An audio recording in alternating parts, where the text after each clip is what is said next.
My name is Iddya Karunasagar, and I work for the Products Trade and Marketing Service of FAO. So within FAO, my role is mainly dealing with quality and safety of fish. And we got interested in SEED project because the work package which FAO is leading is dealing with improving transparency of trade related information. Now this is important because for many of the Asian countries, most of the aquaculture production takes place in Asia, and the demand is in countries like Europe, United States and Japan. So we need to have clear flow of information regarding particularly the standards.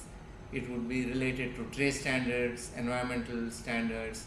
So particularly the flow of information, how it is taking place, and what kind of information would be useful for the producers to produce their fish in a way it meets the market requirements, and what are these market requirements. So essentially in this project what we are trying to do is make an assessment of the information flow that is taking place between the producing countries and importing countries, and how is the flow of information, what are the constraints, and how we can improve the information flow within this commodity trade. Now this helps developing countries because it improves the economy. Aquaculture contributes not only to food production, because FAO is interested in combating hunger. So from the point of view of fighting hunger, fish is important as a nutrition source and as a source of food. And also in many of the producing countries, it creates employment, and then it improves their economy and their ability to purchase food. So that way it helps meeting our FAO goals. That's why we are interested in this project. And by promoting the information flow, we think it will be helpful to the countries to promote the trade and improve the trade flow between the producing countries and the importing country. So that is our main aspects, and we have done some studies in the countries regarding how they are accessing this trade related information and what are the constraints they face.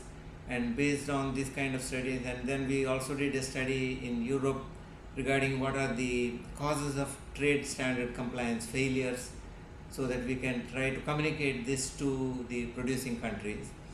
And for communication and capacity building is one of the activities within the work package that FAO is leading.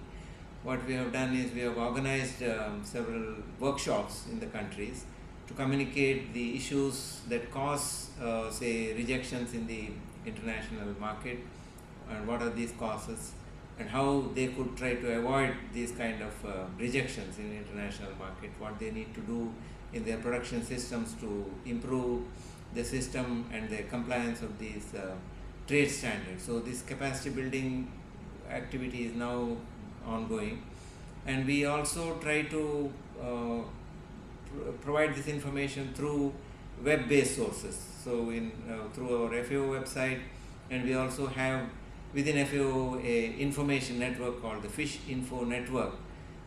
So this for Europe we have Eurofish, which is an intergovernmental organization which is dealing with market related information. For Asia we have Infofish, and in FAO headquarters we have Globefish. So we have a network of these fish info services through which we can communicate information.